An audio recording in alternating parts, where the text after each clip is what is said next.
Hi, my name is Dr. John Schrage, and I teach a variety of dual credit math classes at Early College High School in Evansville, Indiana.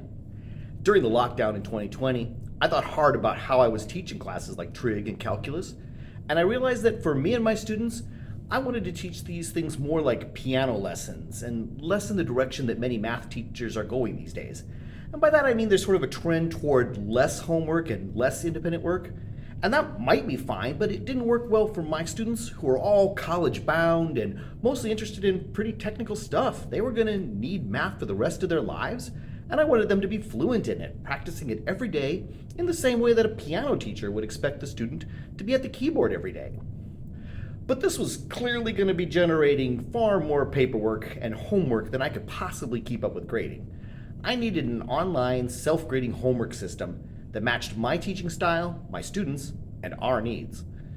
Nothing available on the market was quite right, so I developed my own from scratch. I call it Photon.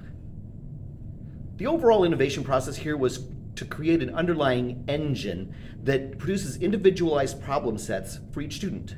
This was the hardest part of the development process, but I had a clear vision of what I wanted and how this was different from what other websites already provided. Specifically, I needed the engine to be able to produce problems based on the section we're using in the text.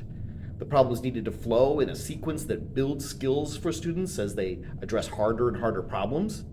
The math expressions needed to render properly on the screen, and the system needed to provide what educators call scaffolding for when the students needed help.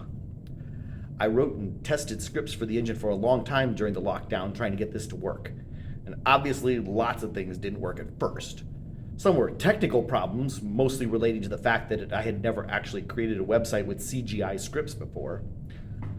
All these kinds of problems would eventually be fixed, though, with enough online searching and talking to friends who work in IT.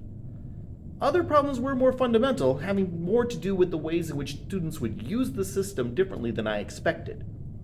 For example, students quickly figured out that ways that they could game the software, getting the problems right through a series of rapid guesses rather than actually working on the objectives.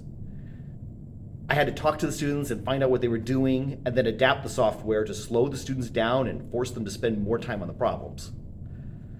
Honestly, I was worried that the students would hate Photon, but they're really happy with it. I think that we're in our third year now of using it, and from time to time we still encounter bugs that need to be fixed or problem sets that don't necessarily flow in the way they need to in order to move forward.